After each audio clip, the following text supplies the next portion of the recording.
안녕하십니까. 2023년 6월 11일입니다. 자, 풀스크린 펜. 이 전 영상에 올리고 난 다음에 재밌다 그래야 되나? 안타까운 댓글이 올라와서 이번에 제가 조금 자극적일 수도 있는 이 주식 트레이딩 101 잘 모르시면 같이 배워보시자라고 이제 제목을 줬는데 그냥 가야 될 슬라이드도 많으니까 바로바로 들어갈게요. 단도직입적으로 말씀드릴게요. 이번 영상을 보시면서 기분 나빠하실 수도 있는데 죄송합니다. 기분 나쁘시면. 근데 솔직하게 얘기를 해야지 서로 도움이 되니까 그냥 솔직히 다 까놓고 얘기할게요. 자, 숏 함부로 치는 거 아닙니다. 숏 치고선 고생하고 계시고 있다는 분들 그냥 혼자 넋두리 하시는 거는 괜찮은데 그거를 저한테 따지듯이 시비 걸듯이 말씀하시는 분들 계시는데 저도 숏을 함부로 치는 게 아니라는 걸 깨닫는데 시간 많이 걸렸거든요.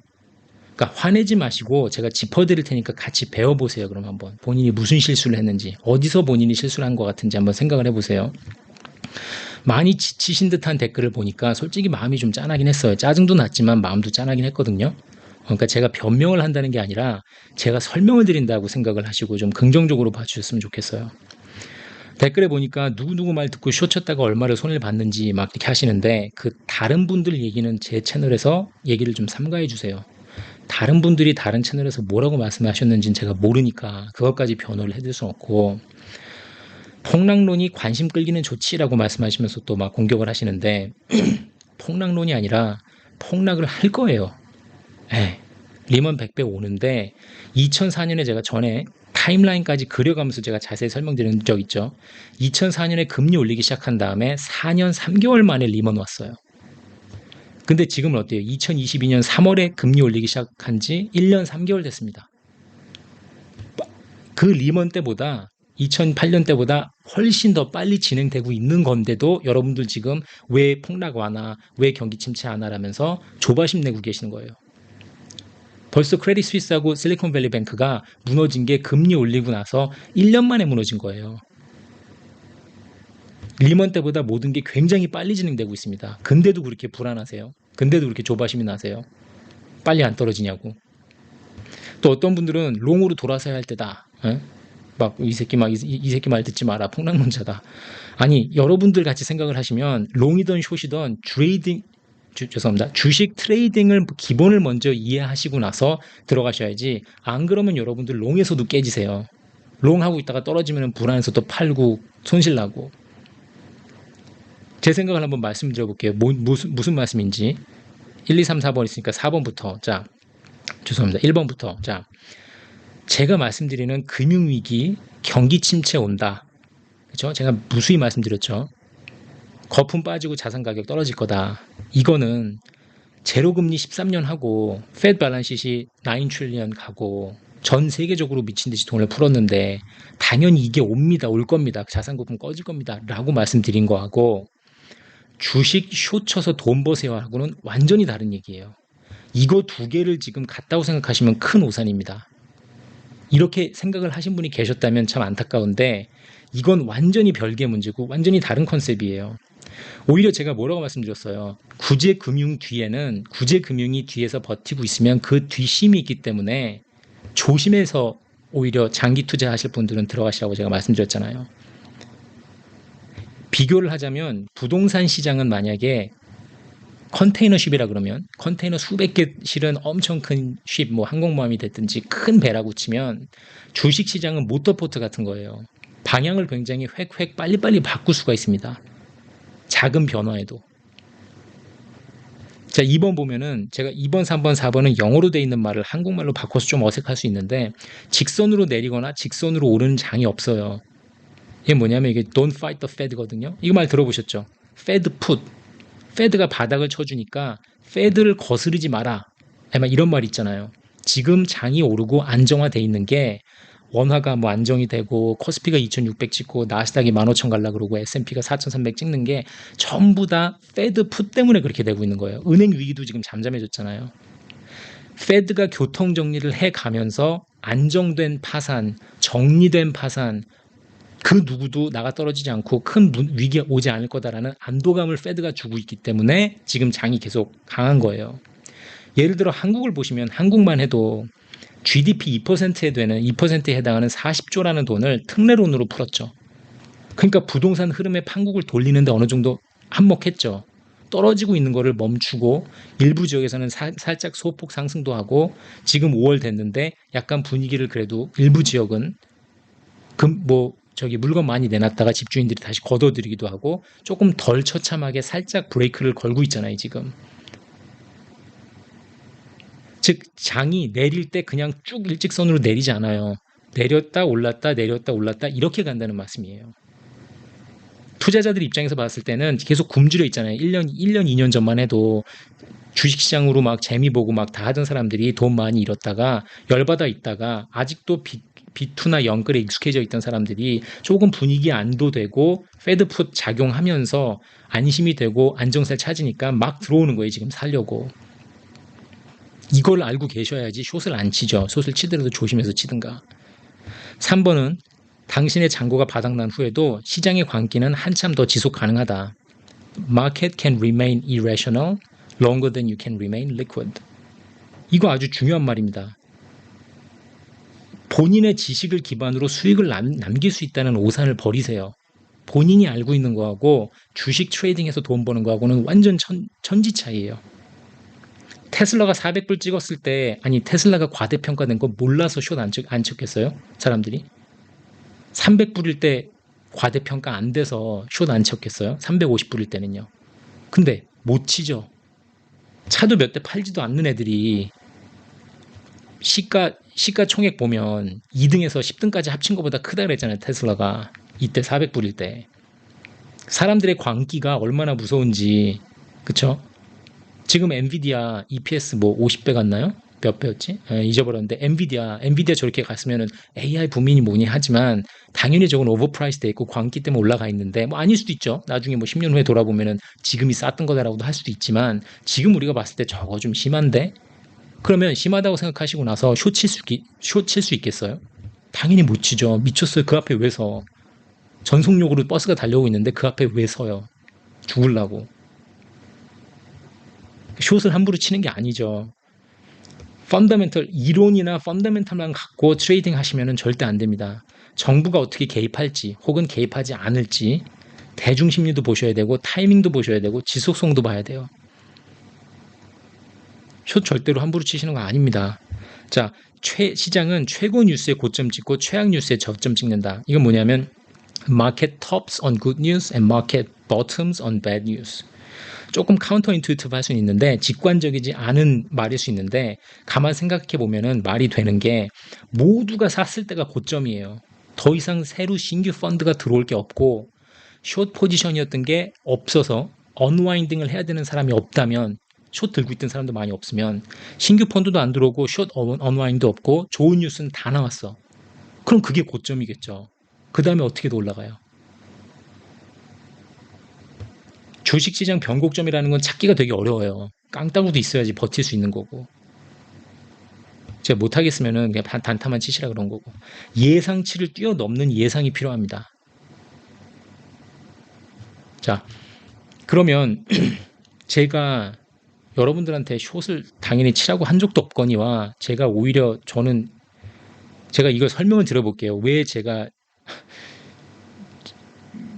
이걸 놀리는 것 같은데 숏 치고 나서 고생하시는 그분들이 저를 어큐즈 할 때 야 이 새끼야 네 말 듣고선 숏 쳤다가 고생한다라고 만약에 하시는 분이 계시다면 저는 오히려 반대로 숏 치라고 말씀드린 적도 없거니와 제가 말씀드린 행보를 이렇게 보시면 이해를 더 하실 거예요. 제가 왜 이런 얘기를 하고 이런 영상들을 올렸는지.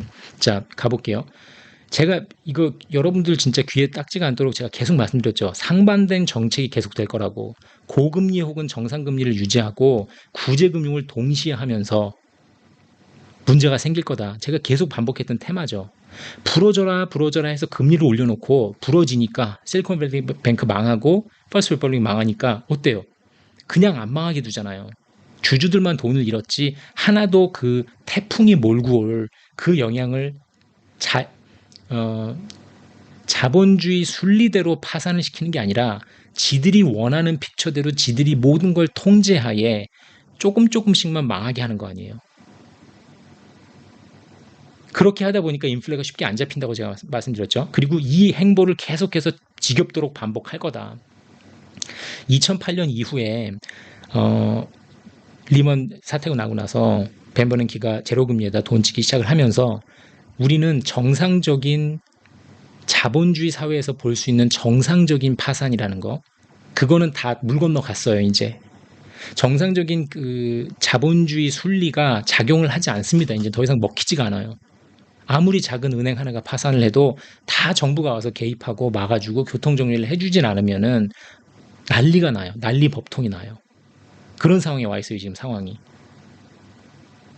제가 이거를 이 구제금융의 무서움이라 그래야 될까?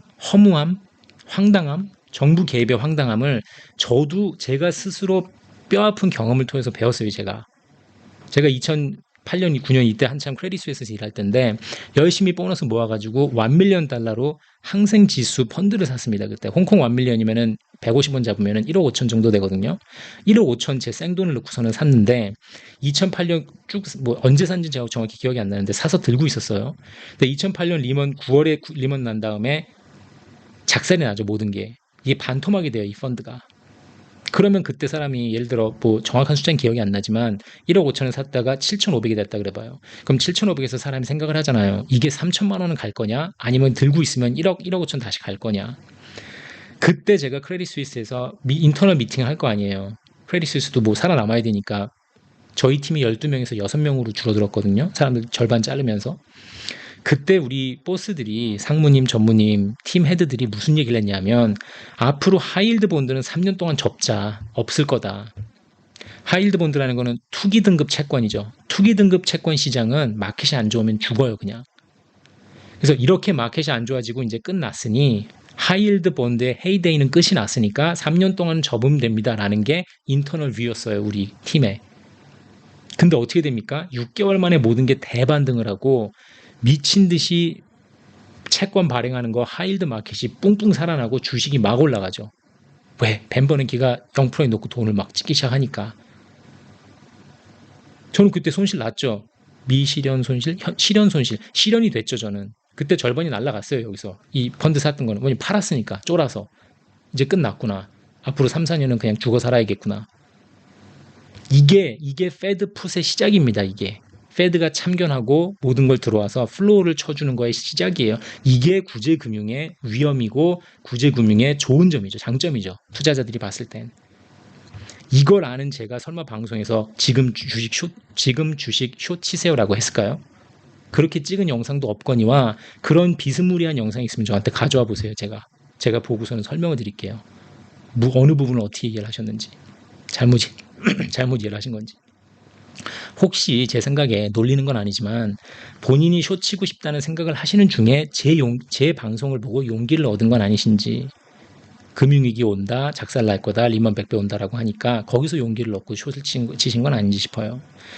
내가 알고 있는 것과 이론과 주식시장에서 숏 치는 거는 절대 다릅니다. 그걸 혼동하지 마세요. 그걸 혼동하신 것 같아요. 시청자분들이, 꽤 많은 분들이. 이거는 에비던스입니다. 증거예요. 제 증거.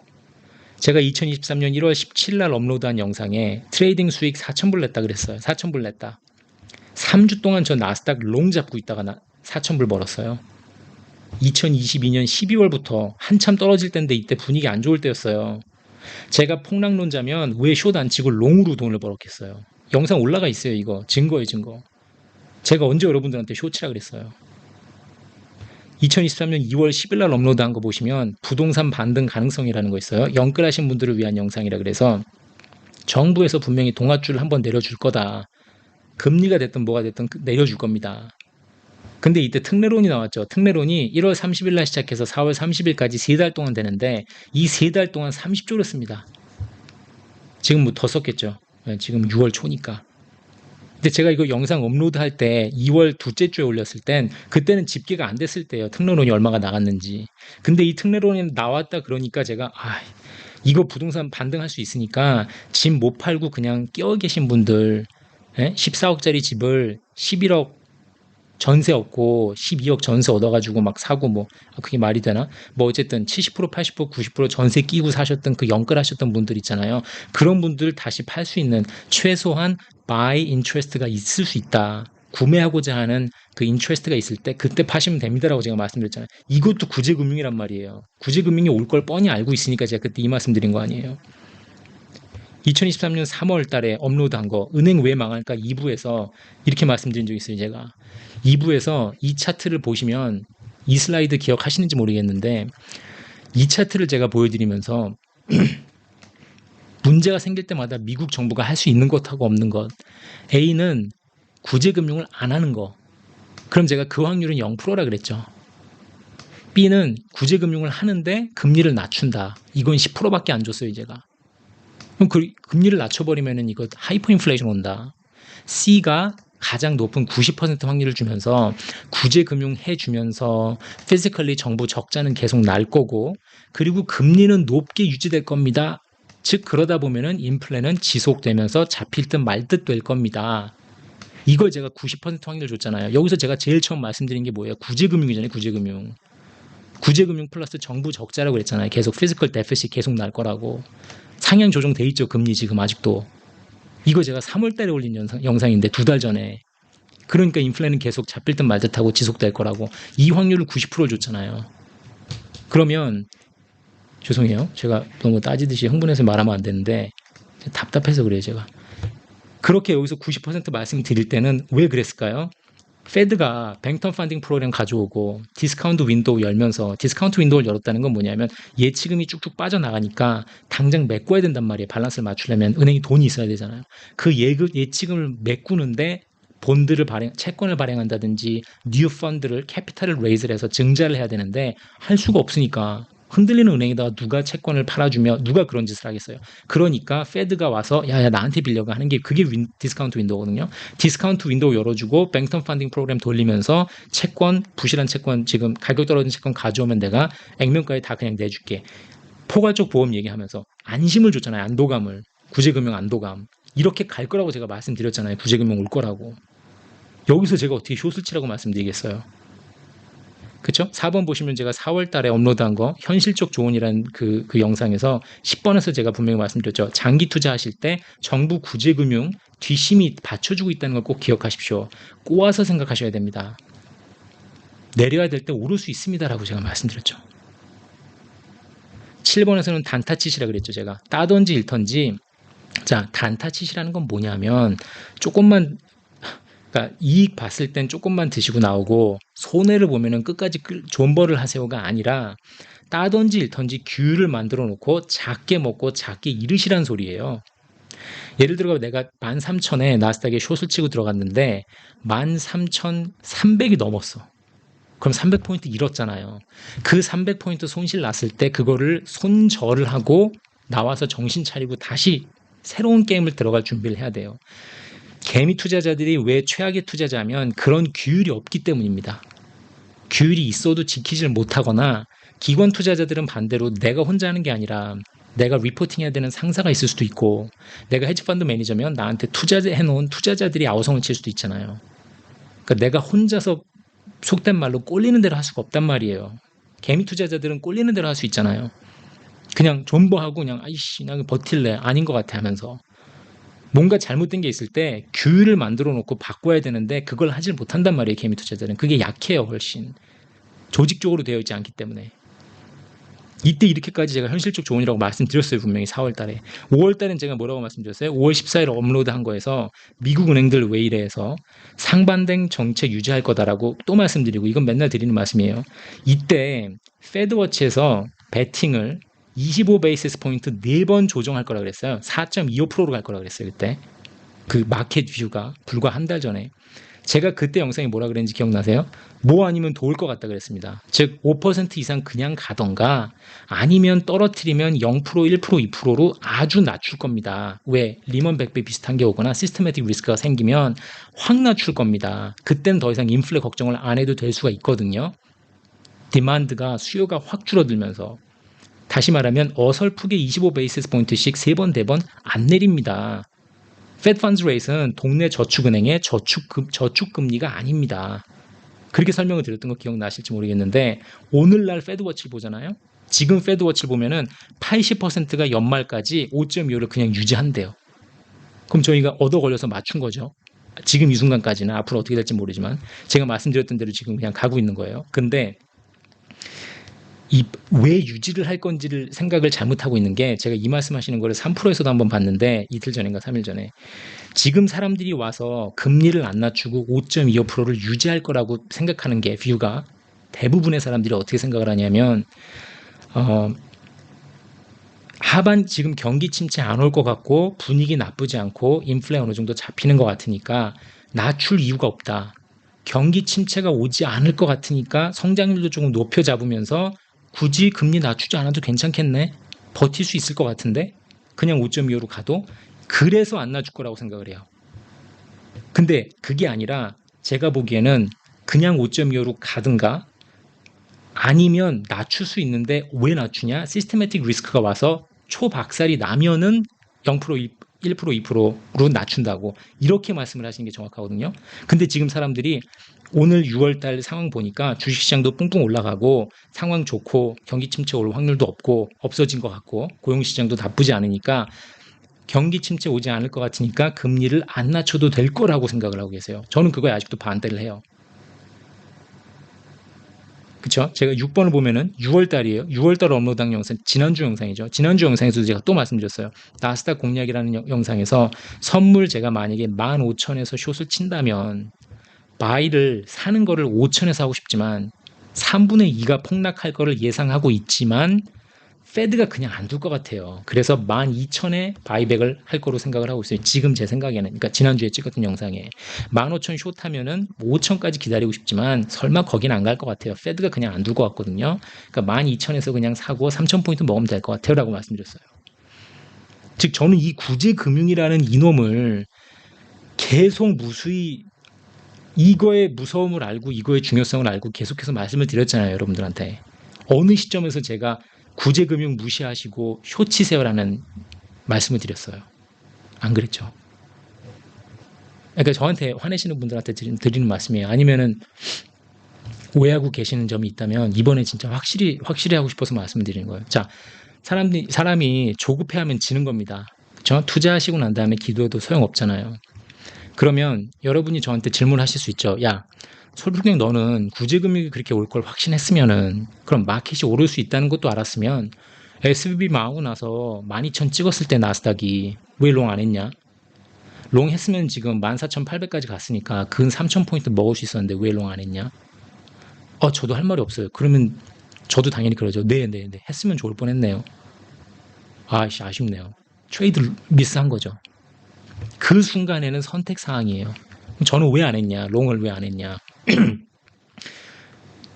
페드가 들어와서 뱅터 펀딩 프로그램 돌리고 디스카운트 윈도우 활짝 열고 포괄적 보험 돌린다 해도 시스테매틱 리스크로 번질 수 있는 위험은 충분히 있다고 봤어요. 저는. 시스테매틱 리스크에 대해서는 제가 나중에 자세히 설명을 드려야 돼요. 이거 아직 설명을 못 드리고 있는데 분위기 안 좋을 때 설명을 드려야지 지금 설명드리면 약간 공감이 안 되실 수 있거든요. 시스테매틱 리스크는 간단하게 뭐냐면 파급 효과에서 오는 건데 예전에 미국의 CDO나 CMO가 가격이 60% 70%가 확 떨어지니까 리먼 터지기 전에 갑자기 뜬금없이 유럽에 있는 펜션 펀드가 무너지는 경우예요. 약간 일종의 컨테이전 이펙트고 상상도 못했던 데서 댐이 터져서 물이 막 콸콸 쏟아져 나오는 문제가 생기는 약간 그런 거 있죠. 약간 케이오스 티어리처럼 뭐 일본에서 나비가 날개를 펄럭이니까 뭐 텍사스 주에 뭐 토네이도가 왔다. 약간 이런 식으로 전혀 상관없이 예상도 못했던 데서 막 무너지고 문제가 생기는 게 시스테매틱 리스크거든요. 그리고 한 번 또 물면 안 놓는 거. 투자자들이 시스테매틱 어택을 한다 그러죠. 도이치뱅크도 한번 시스테매틱 어택을 받았다가 살아나왔죠. 크레딧 스위스는 시스테매틱 어택을 받다가 못 살아나고 죽은 거고 물려뜯겨 죽은 게 크레딧 스위스였던 거고 이게 아무리 페드 푸시 들어와서 페드가 도와준다 해도 시스테매틱 리스크로 번질 수 있는 확률이 있기 때문에 전 그냥 방관하고 싶었어요. 들어가고 싶지 않았어요. 별로. 또 페드가 돈을 풀 수는 있지만 그 돈을 푼다는 거는 요런 시스템을 요걸 도와준다는 거죠. 요런 식으로 와서 구제금융을 해주지만 구제금융을 해주다가도 역풍을 맞을 수가 있습니다. 역풍 가능해요. 단기로 봤을 땐 제가 계속 안전자산 선호 현상 때문에 달러가 강할 거지만 중장기로 봤을 땐 무너질 수 있다고 말씀드렸죠. 즉 다른 나라에서 근본위제 들고 나오면은 달러가 흔들릴 수 있고 기축통화의 위상이 또 혹은 뭐 듀얼 커런시로 갈 수도 있고 알아요. 여러분들이 저하고 금 문제에 있어서는 동의를 안 하시는 분들이 많이 계신 거 아는데 달러의 그 존폐성이라든지 이런 거 이거는 뭐 지금 당장 몇 달 안에 일어날 일은 아니니까 앞으로 몇 년 안에 일어날 일이겠지만 하여튼 페드가 돈 풀고 미친 짓 하다가 언젠가 한번 꺾이긴 꺾여야 되기 때문에 저게 미국 부채가 40 트릴리언, 50 트릴리언 언젠간 올라가다가 끝장이 나는 순간이 올 거 아니에요. 영원히 갈 수 있다고 뭐 60, 70, 100 트릴리언 갈 수 있다고 믿는 사람은 없을 거 아니에요. 언젠간 끝이 나야 되잖아요. 미국 달러의 패권이 언젠가 무너져야 되는데 그게 언제 올지 모르니까 그냥 이거는 늘 항상 마음속에 갖고 있는 약간 그런 요소예요. 또 페드가 돈을 풀어도 이머징 마켓이 무너지면 페드도 답이 없습니다. 예를 들어서 제가 계속 말씀드리는 게 한국, 브라질, 호주 등 다른 이머징 마켓에서 무너질 수 있다, 위험하다. 뭐 호주는 정확히 EM에 안 들어갈 수는 있지만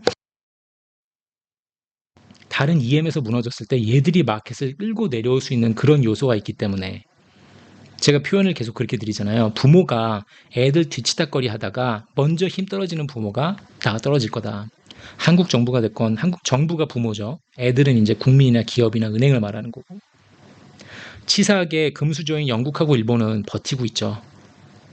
작년 10월에 길츠 문제 났을 때도 돈 찍어갖고 막았고 파운드니까 가능했죠. 일본도 엔화 150엔까지 갔을 때 얘들 많이 흔들리니까 US하고 통화 수업 썼잖아요. 통화 수업 써서 안심시키고 정부가 개입해서 결국 안심시켰는데 이게 만약에 EM 컨트리에서 이런 식으로 했다면 신흥국이나 이쪽에서 만약에 이런 짓을 했다면 작살 났겠죠. 화폐 위기로 바로 직결됐을 수 있겠죠. 얘들은 버티고 있는 거 아니에요. 지금 한국 혼자 남았죠. 지금 호주도 2번 올려서 4.1% 됐으니까 기준금리. 한국 혼자 남았는데 자 지금 1280원 갔다고 신나하시고 지금 좋아하실 것 같은데 제가 봤을 때 한국이 잘해서 지금 좋아서 코스피가 2600 가고 1280원 가는 게 아니라 페드 풋 때문에 되고 있는 거예요. 페드 풋 때문에. 한국만 좋은 게 아니에요. 지금 분위기가. S&P 뻥뻥 살아나고 나스닥 지금 뻥뻥 살고 있잖아요. 홍사원님이 요번 주에 강 무슨 이사님인가 하고서는 말씀하시던 그 인터뷰 중에서 주식시장이 왜 강세냐에 대해서 질문하셨는데 깔끔한 답을 못 들으신 것 같은데 다른 분들한테 얘기를 그렇게 들으셨나 봐요. 홍사원 기자님이. 경제가 호전되고 하반기에 나아질 것 같으니까 그게 선반영되는 거다. 그래서 사람들이 선반영된다고 말해버리면 할 말이 없다. 난 짜증난다. 이제 홍사원 기자님이 안타깝다고 그렇게 말씀하시는데 지금 주식이 오르는 거는 선반영된 게 아니라 페드 풋에 의해서 안도감이 생기는 거예요. 3월 달에 있었던 실리콘밸리 뱅크 이후에 퍼스트 리퍼블릭 뱅크가 망할 때 페드가 들어와가지고 모든 프로그램을 돌리고 안도감을 주고 FDIC가 작동을 하면서 안심을 줬기 때문에 걔들이 원하는 스타일대로 걔들이 원하는 스피드대로 정리된 교통정리가 잘 된 파산을 성공적으로 유도를 해냈기 때문에 거기서 안도감이 생기면서 다시 간땡이가 붙고 있는 거예요. 지금 하반기에 경기가 좋아질 거기 때문에 그게 선반영되고 있는 게 아니라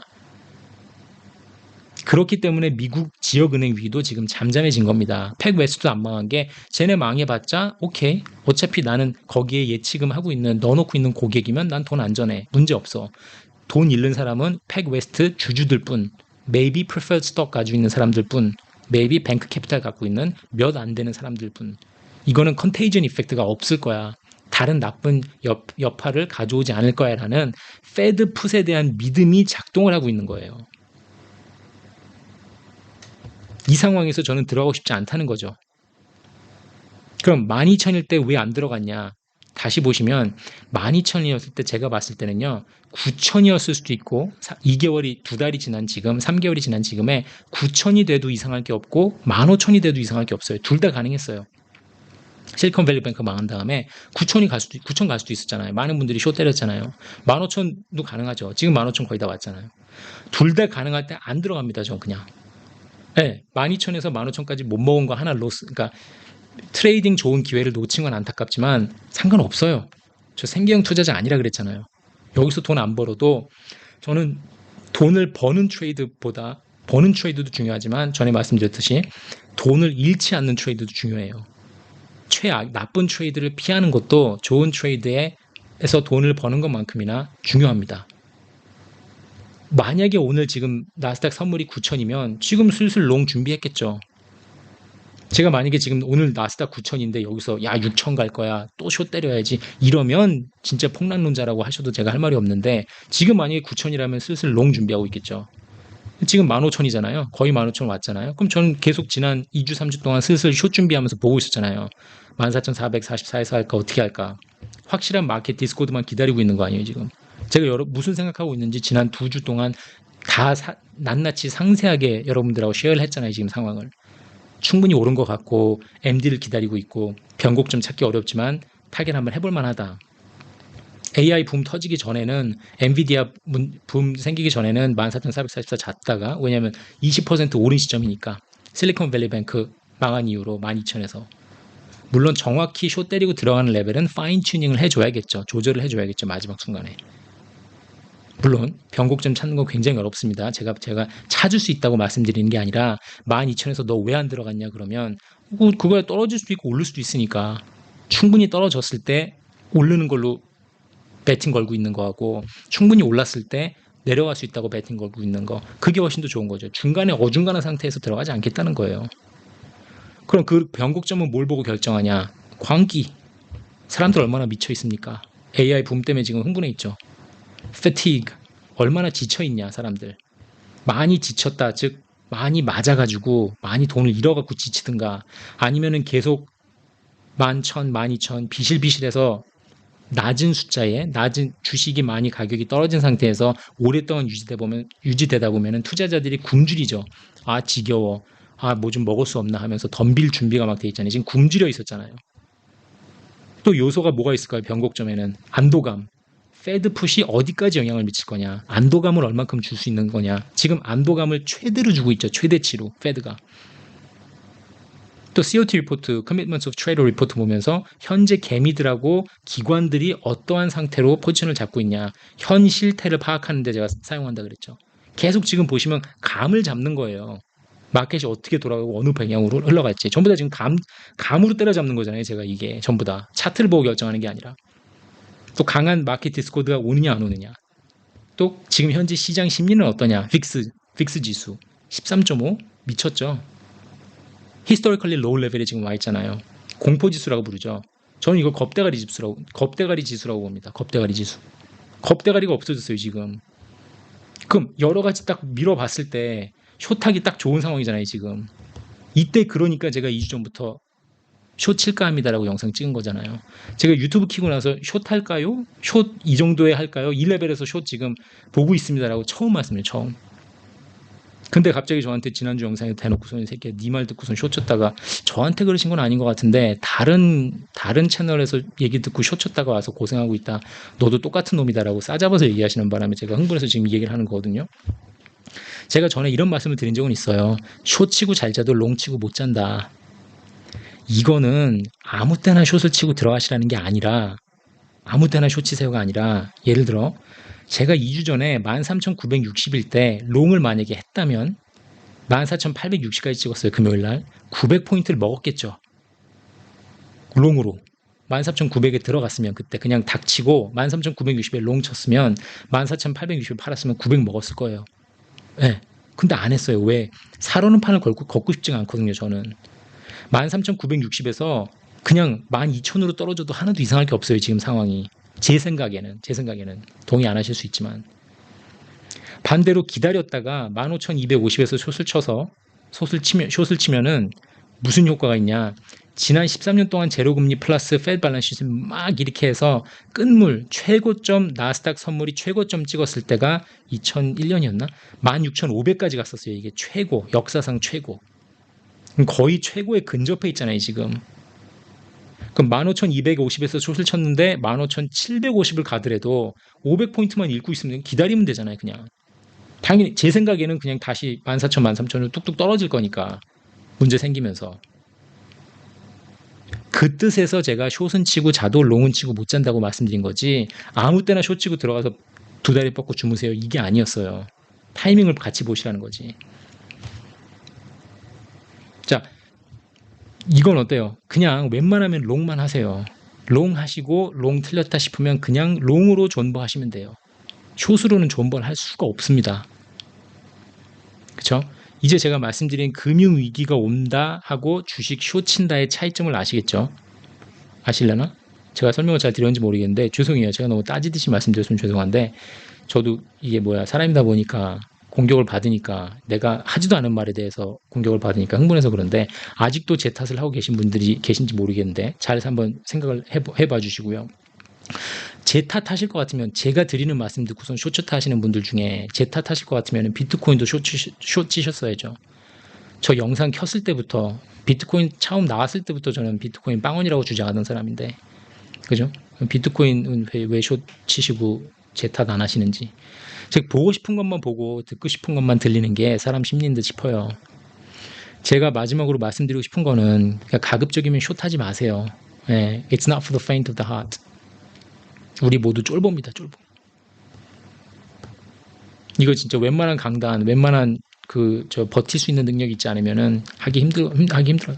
아까도 말씀드렸지만 기관 투자자처럼 규율이 없거나 적기 때문에 있다 해도 이거를 이행을 관찰하는 상사가 없기 때문에 개미 투자자들은 숏이라는 걸 했을 때 참 어렵습니다, 이게. 조금만 내가 생각했던 것보다 2%, 3% 벗어나면은 바로 손절하고 그 다음 기회를 노려야 되는데 사람 심리가 그렇게 잘 안 돼요. 내가 몇백만 원, 천몇 백씩 날라가잖아요. 그럼 오기가 생겨서 버팁니다. 이게 숏의 가장 큰 문제거든요. 예, 바로 발을 안 빼요. 예, 저도 많이 물려봤어요. Trust me.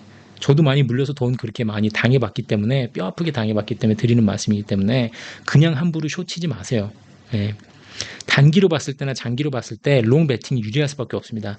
단기로 보면은 평균 주식이 상승한 날 대 하락한 날을 보잖아요. 그럼 53대 74로 상승한 날이 많아요. 50% 이상이에요. 코인 플립하고 다르다는 거죠. 동전 앞면 뒷면 게임이 아니에요. 그렇죠? 카지노가 살짝 유리하듯이 상승이 살짝 유리합니다. 장기로 봤을 때도 당연히 롱이 유리하죠. 자연 인플레, 자연 성장을 다 먹고 들어가잖아요. 여러분들이 열심히 머리 쓸 필요 없어요. 제 채널 같은 것도 볼 필요도 없어요. 1983년에 다우존스 인더스트리얼 에버리지가 1000이었는데 40년 지나고 나니까 34,000 돼 있죠. 뭐하러 머리 써? 그냥 묶어놓고 있으면 되지. 그냥 집을 사지 않고 이 돈을 그냥 다 다우존스에 넣어도 됐겠네요. 지금 몇백 오른 거예요. 이거. 롱 투자자인 워런 버핏을 능가하는 숏 헤지펀드 없잖아요. 롱이 어쩔 수 없이 이길 수밖에 없습니다. 중장기로 가면서. 그렇죠? 또 숏 전문가들은 한 방에 사라져요. 복귀도 잘 안 되죠. 마이클 루이스라고 유명한 아저씨 있잖아요. The Big Short 아니면 라이어스 포커 이런 책 쓰고 영화에도 막 하고 했던 양반. 이분도 자주 틀려요. 이분도 $1 빌리언 이상 매니지 하시는 분이기 때문에 쿼터리로 그거 자기 리포팅 해야 되거든요. 자기가 들고 있었던 그 주식들이랑 그 매니지 펀드 해야 되니까, 그러니까 SEC 룰이니까 해야 되는데 그거 보면 이 양반 많이 틀리십니다. 이분도. 보통 숏 하시는 분들은 8대2로 들어가거든요. 8롱, 2 숏을 들어가는데 이 숏이 한번 맞으면 크게 먹는 숏이에요, 보통. 네, 그런 스타일로 들어가요. 이제 헤지 펀드라는 게 내 롱 리스크를 해지한다. 2루 2%가 20% 가지고 80%를 해지를 하고 들어간다 해서 이제 이름이 헤지 펀드인 거예요, 그게. 근데 이 헤지 펀드를 하시는 분들도 여기서 팔이 떨어졌을 때 이 가지고 많이 먹어서 이 팔에서 떨어진 거를 내가 막아보겠다. 만회를 하겠다 해서 생긴 이름이 헤지 펀드이기 때문에 이 양반들도 요 툴을 가지고 헤지를 하고 즉 숏을 때리는 거 보면 자주 틀리세요. 마이클 루이스도. 어려워요. 그만큼 숏 들어간다는 게. 그래도 숏을 하실 거라면 한 가지는 꼭 기억하세요. 제발. Fed put will never die until US dollar breaks in half. Fed의 풋은 Fed의 개입, 정부 구제금융 절대 죽지 않습니다. 리먼 사태 이후로 우리는 역사상 보지 못했던 다시는 볼 수 없는 이 제로금리와 구제금융의 시작을 알렸던 2009년 있잖아요. 그게 한번 시작을 했기 때문에 이제는 절대 멈출 수가 없는 상황이에요. 이제는 조그마한 문제가 생겨도 구제금융이 들어오지 않으면 다 망가집니다. 그럼 결국은 뭐냐? 앞으로 계속 오를 거란 소리냐? 아니죠. 문제 생기면 떨어지고 오르게 하고 떨어지고 오르게 하다가 제가 결국 말씀드리는 거는 달러가 두 동강이 날 거라는 거예요. 달러가. 이건 진짜 2년 후에 있을지 10년 후에 있을지 모르겠어요. 이건 되게 어려운 문제죠. 근데 그렇다 그래가지고 이걸 지금 뭐 2년인지 10년일지 모르겠는데 그때 일을 생각해서 지금 달러를 파세요, 뭐 금을 사세요 이렇게 말씀드리는 건 아니고 그만큼 페드 푸시라는 게 무섭게 끝까지 밀고 들어올 거다. FDIC가 됐건 트레저리가 됐건 페드가 됐건 무슨 프로그램이든지 정부 재정 적자든지 다 써서 뭐든지 다 막으려고 할 거예요. 파산이 나는 거를 전부 다 교통 정리를 해가면서 그러면서 마켓에 안도감이 들 때마다 내려가다가 오르고 내려가다 오르고 내려가다 오르고 달러가 완전히 두동강 날 때까지 이런 식으로 갈 것 같아요. 그러니까 이 내려간다 그래가지고 여기서 신났다고 무조건 숏만 치고 계시면 안 된다는 거죠. 이렇게 오를 수 있으니까. 올랐다 싶으면 차라리 이때 숏을 치시면 되는 거고 저는 지금 여기 와 있다고 믿는 거고 이제 숏 치려고 준비하는 거고. 숏은 왜 합니까? 개인 취향, 심리전 자신감, 짜릿함은 확실히 더 있습니다. 롱으로 100만 원 벌었을 때하고 숏으로 100만 원 벌었을 때가 많이 달라요. 훨씬 짜릿해요. 숏으로 벌면. 자, 40분 큰일 났다. 네, 빨리. 자, 마켓 디스코드 저기 CPI 이제 요번 주에 나올 거. 그쵸? 6월 13일 날 CPI 나오는 거하고 6월 15일 날 FOMC 두 개인데 이게 마켓 디스코드가 될 수 있을지 아닐지 한번 보시자고요. 헤드라인 CPI는 4.9였죠. 전달 대비해서 4.1% 예상하고 있는데 이게 작년 6월 때 고점 찍은 거니까 아직은 5월 숫자니까 이때 9.1% 찍었죠. 그러니까 이게 7월 달부터 이제 기저효과가 없어지면서 좀 둔화할 것 같은데 4.1%면 굉장히 낮은 것 같은데 한번 보시자고요. 어떻게 될지. 만약에 이만큼 잘 나온다. 인플레 둔화 예상치 부합했는데 혹시라도 주식값이 떨어지면 MD가 될 수 있을까요? 모르겠어요. 봐야죠 뭐. FMC도 지금 오늘 보니까 70% 동결 예상하고 있고 동결하면 큰 변화는 안 줄 것 같아요. 워낙 예상을 뭐 7, 80%씩 하고 있으니까 혹시라도 동결했는데 주식이 떨어진다 하면 이게 마켓 디스코드가 될 수 있을지 한번 보시죠 뭐. 이건 어떻게 될지 모르겠어요. 얼만큼 크게 움직이는지 안 움직이는지 아니면은 뭐 인플레 둔화 예상치 부합하니까 신났다고 더 오를 수도 있고 더 뛰는 거죠. 그러면 뭐 숏 안 들어가는 데니까. 이게 지금 6월 6일 화요일 날까지 업데이트된 그 S&P 차트거든요. 자, 여기서 중장기 투자자들이 아주 자신 있게 쭉쭉쭉 오르다가 4,200 거의 도달하면서 4,200 넘었으면서 살짝 내려왔어요. 중장기 투자자들이. 요게 약간 미닝풀 할 수 있는지 한 주를 더 봐야 될 것 같아요. 그러니까 6월 13일 날 데이터가 나오는데 만약에 여기서 확 꺾였다. 지금 분명히 중장기 투자자들이 S&P가 강세를 점치고선 올라가다가 한 번 꺾였는데 이게 한 번 더 꺾인다 싶으면 4,300 넘어서 더 오래 뛰기는 힘들지 않을까라는 뷰를 중장기 투자자들이 갖고 있는 거죠. 그걸 반영하는 게 되겠죠. 그러면 이게 약간 4,300이 변곡점이 될 수도 있을 것 같아요. 이 차트만 봤을 때.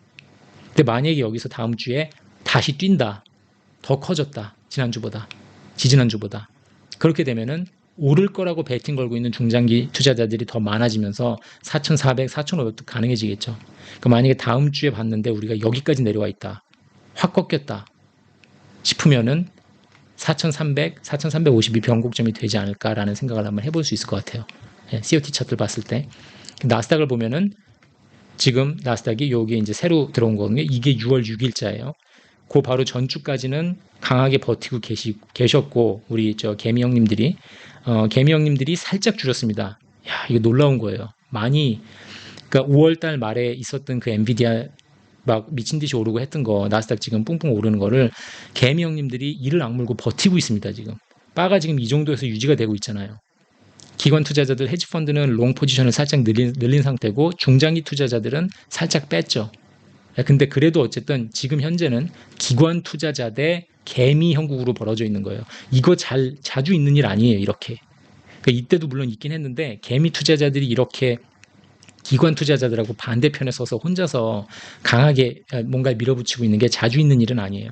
보통은 중장기 투자자하고 헤지펀드하고 반대로 가는 게 보통인데 지금 용감한 개미 투자자 형님들이 버텨주고 있습니다.